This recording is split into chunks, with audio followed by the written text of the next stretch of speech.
providência nos empreste ou nos permita realizar, que nos cabe responder ao mal com o bem, seja como sejam as circunstâncias, e que devemos aceitar a verdade de que cada coração permanece no lugar em que se coloca, e que por isso mesmo devemos, acima de tudo, conservar a consciência tranquila, trabalhar sempre e abençoar a todos, procurando conhecer que todos somos de Deus e todos estamos com Deus, cujas leis nos julgarão a todos, amanhã e sempre, segundo as nossas próprias obras. Emmanuel.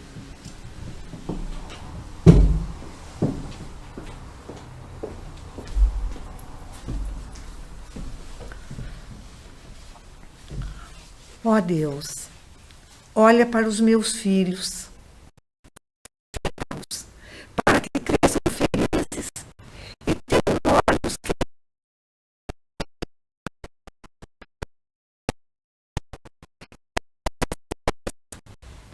dá-lhes uma saúde integral, uma inteligência completa e um sentimento vivo.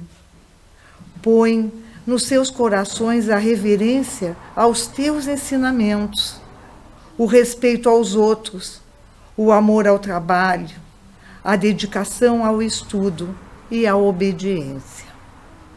Para tornar-me digno deles e não lhes transmitir nervosismo, desajuste, tristeza, medo ou maldade, envolva-me em tranquilidade, equilíbrio, alegria, coragem e bondade, e ensina-me a descobrir as virtudes que eles têm, a elogiá-los sem exageros e a corrigi-los com sabedoria.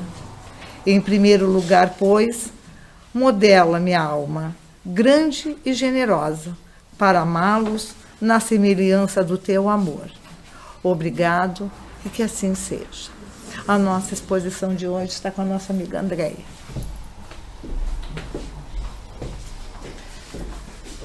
Então, uma boa noite a todos. Num primeiro momento, eu peço perdão porque eu não dei boa noite, né? Só falei do clipe. Então, uma boa noite a todos os presentes, aos amigos que nos assistem também pelo canal do YouTube.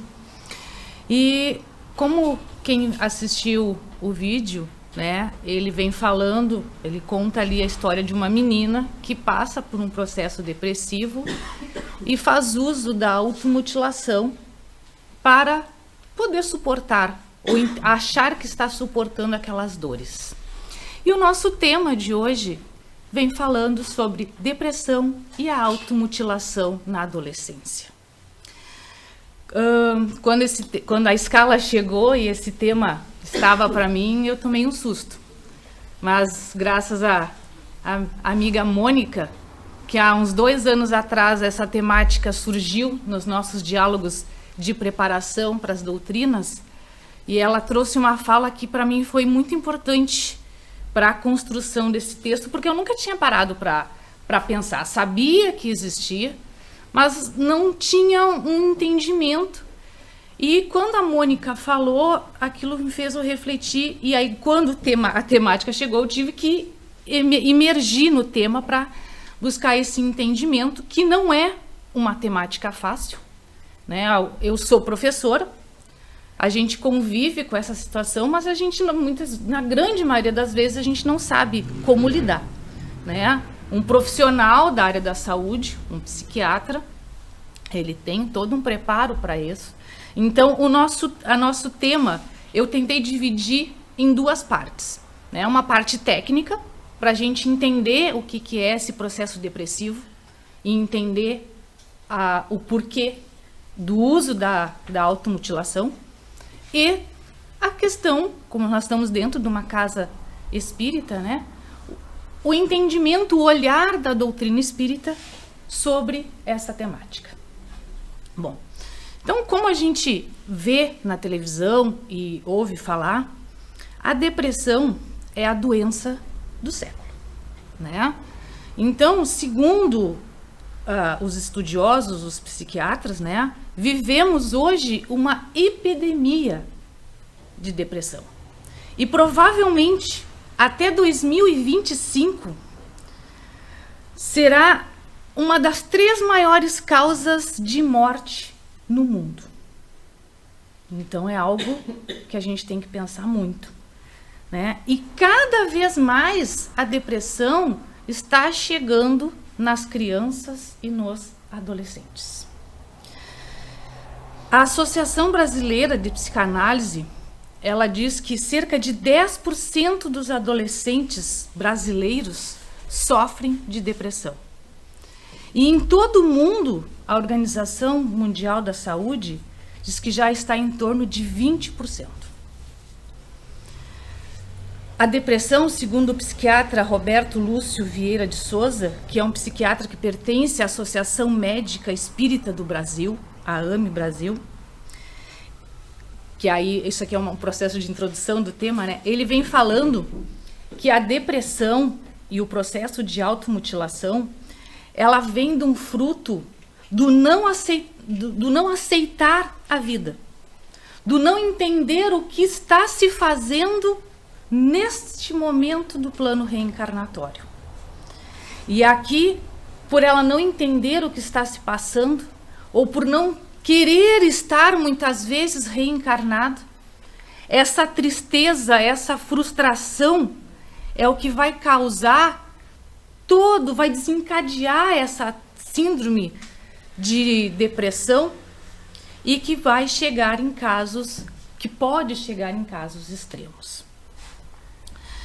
E aí ele vem falando, né? Como é que a gente pode, nós pais, avós, responsáveis, professores, né? Como é que a gente começa a perceber esses sintomas depressivos?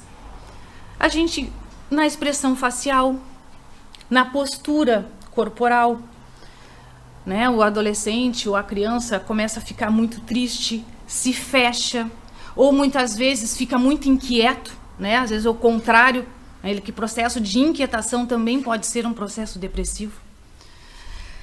A falta de apetite, muitas vezes uma explosão de raiva do nada. Esses são alguns diagnósticos, né, que se encontram dentro desses jovens e dessas crianças que apresentam a síndrome de depressão. Então ele vem falando que no período, né, pré-escolar é possível identificar esses sintomas depressivos por essas fisionomias, né, que eles apresentam. E a que mais tem surgido nas escolas é a autoagressão ou a mutilação, aonde muitas vezes os adultos nem ficam sabendo que eles estão se automutilando. Porque quando, assim como a Clarice, né, se cortava escondida, depois eles se cobrem. E aí um dos motivos que os responsáveis podem perceber é que às vezes está muito calor e esses adolescentes estão usando roupas compridas. Por quê? Porque eles querem esconder. Porque aquela dor é dele. Ele não tem que expor essa dor. Então eles se escondem. Então isso também são cuidados que a gente pode perceber, né, dentro desse processo. Aí ele vem falando também, esse doutor, né, eu me baseei muito no que o doutor Roberto falou. Ele diz que na adolescência a depressão já é muito comum a partir dos 12 anos, né, essa medicação, o uso de medicação, 12, 15, 17 anos. E a questão do uso dessas medicações podem causar, né, a falta de concentração, ficam muito agressivos, ficam hostis, né, e eles podem chegar, né, numa das fugas dessa depressão, ao uso de álcool e de drogas. Então, é um processo que desencadeia várias situações, né, que a gente tem que ficar muito atento, né, como responsáveis de crianças e adolescentes. O Dr. Roberto também vem falando, né, que é onde a gente vai entender o porquê dessa resposta sobre o espiritismo, né, que ele já comentou que essa frustração de não entender o que está fazendo nesse plano físico e o porquê que essa dor que ele não sabe da onde que ela existe, o Dr. Roberto, trazendo o seu conhecimento espírita para essa temática, ele vem dizendo que as crianças, ou aliás, esses espíritos que estão nas crianças e nos adolescentes, eles trazem essas dores de vidas passadas. São espíritos, muito provavelmente são espíritos que viveram muito tempo na erraticidade, que é o período que nós ficamos entre uma reencarnação e outra, vivendo um processo de culpa tremendo por muitos erros que se cometeu, que cometeu a outras pessoas, e isso está acarretando a ele. Só que chega um momento que a espiritualidade diz: não, tens que reencarnar, porque é só no processo reencarnatório que acontece a evolução. E aí esse espírito reencarna. E quando nós reencarnamos, nós temos o benefício do esquecimento, o véu do esquecimento. E ele é muito bom, como a Laís falou na semana passada, né? E como muitos de nós já falaram, que esse véu do esquecimento, ele serve para nós poder vivermos como irmãos, sem sabermos que em outras vidas nós podemos ter nos feito mal um para o outro. Porque a gente não lembra. E a gente só tem que aprender a amar esse irmão que está junto conosco. No entanto, para esses espíritos que vêm com essa culpa tremenda na sua alma impregnada, quando eles não esquecem, quando eles têm essa dor e eles não entendem por quê, essa dor é da alma. E eu lembro que a Mônica falou assim, e aí eles se cortam porque aquela dor física faz sentido. A dor da alma não faz sentido porque ele não entende que dor é essa. Que sofrimento, que coisa ruim que eu estou sentindo. Mas aí quando eu me corto, eu sei, a dor está vindo desse corte. E ali disfarça todo esse processo do não entendimento, desses erros do passado que estão impregnados nesse espírito que não entende e não entende o que está fazendo aqui na Terra.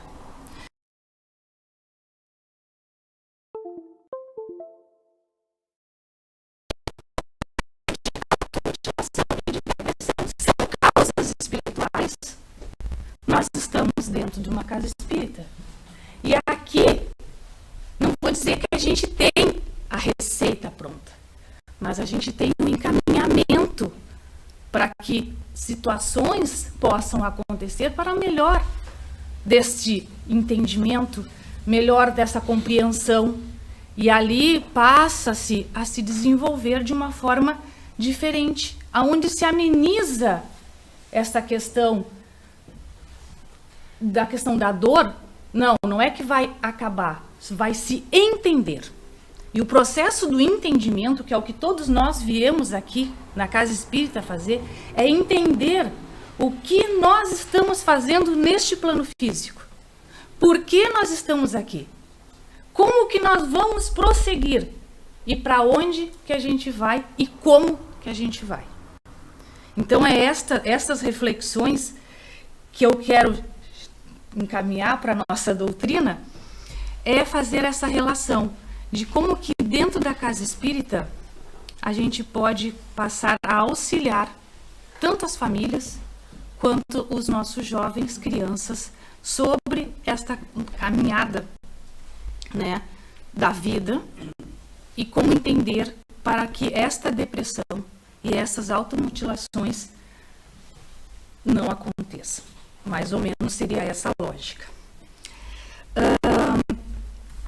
Também a gente pode falar, né, que, segundo a questão do entendimento técnico da depressão e da automutilação, é que os médicos, eles vêm falando que nem sempre, quando a criança ela causa a automutilação, ela quer se matar. A gente não pode associar que a automutilação ela vai levar a um suicídio. Porque quando, por exemplo, quando se corta, pode ferir uma artéria, né, e pode ter uma hemorragia muito grande e virar óbito. Mas quando alguém se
relação.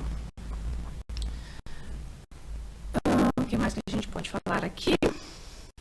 Bom, às vezes a gente também fica pensando, né, que como deve ser angustiante também para essas adolescentes e crianças, quando eles fazem o processo de automutilação, eles sofrem essa dor, só que aquela cicatriz fica no corpo, né?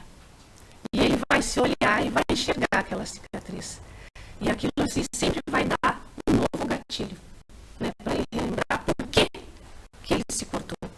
Então, é uma relação que eu fiquei refletindo muito quando eu estava construindo o texto, de quão dolorido, né, esta questão para esses adolescentes.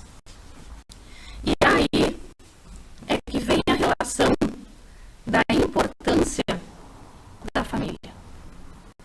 Eu sei que às vezes é duro, né? A gente está aqui na frente falando e parece que estou jogando a responsabilidade para vocês. Mas eu não posso dizer que não.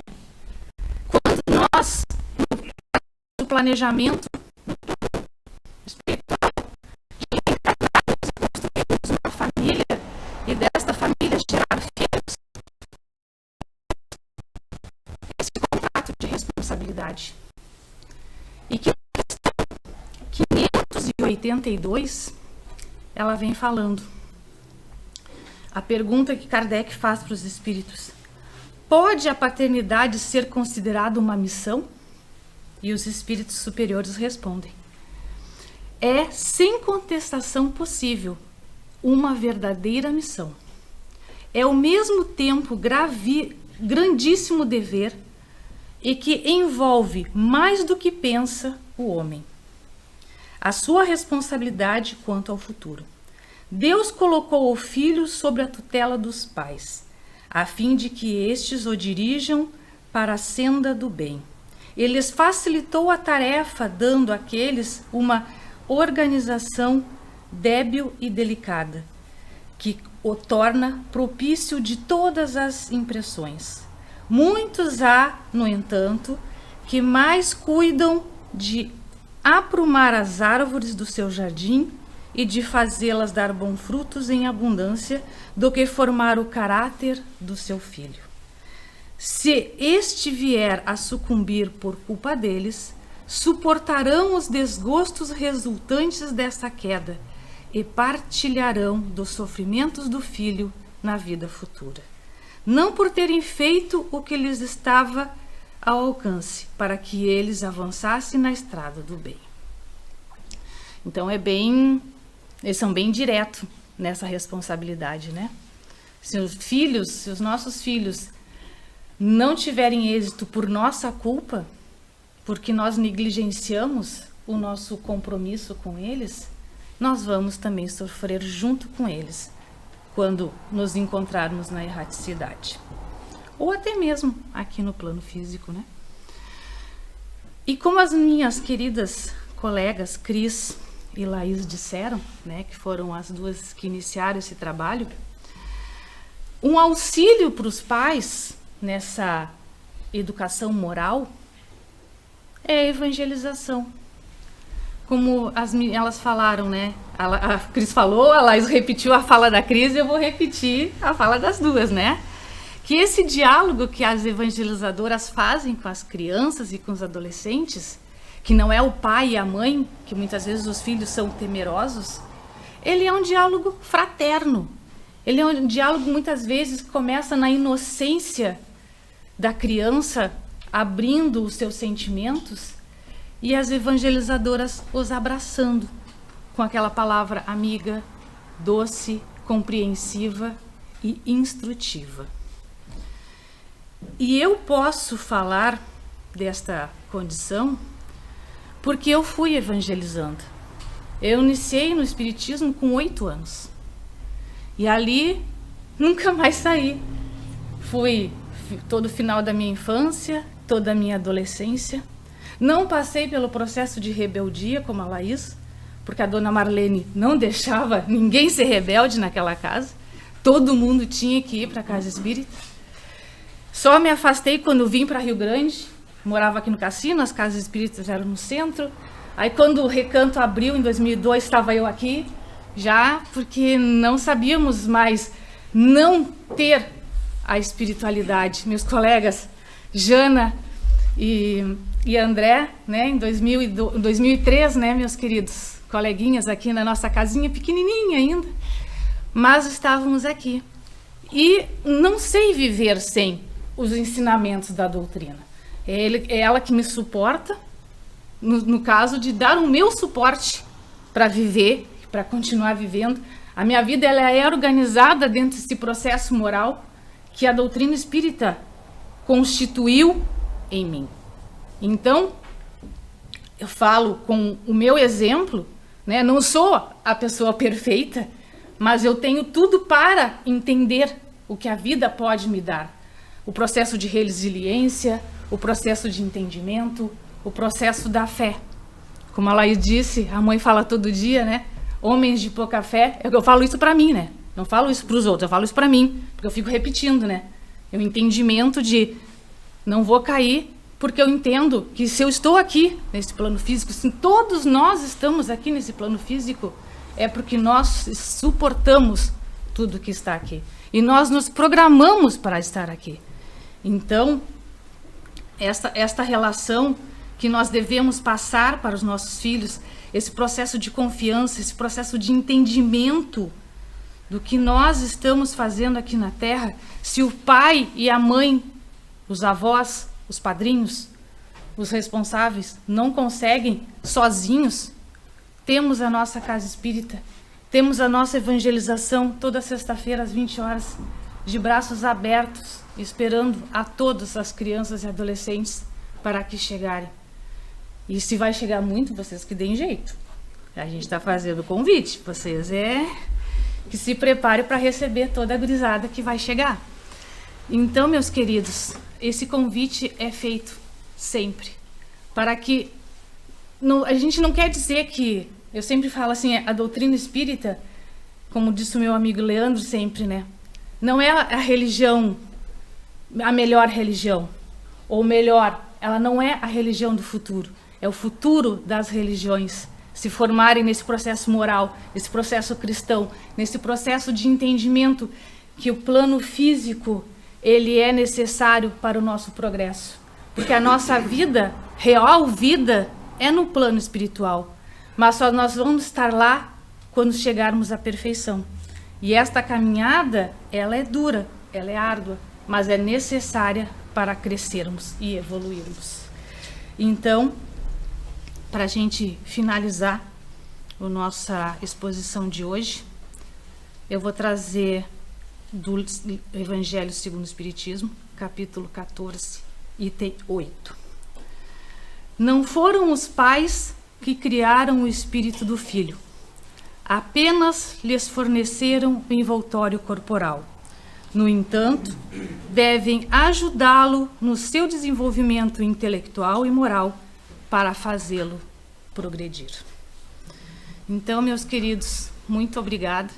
Peço perdão porque a gente fica nervosa, a gente fica tenso para falar deste tema, né? Mas eu agradeço a oportunidade porque o aprendizado é muito grande e que possamos ter muita fé, muita confiança, muita paz no coração para prosseguir e que tenhamos um bom domingo e uma excelente semana. Fiquem todos em paz, que assim seja.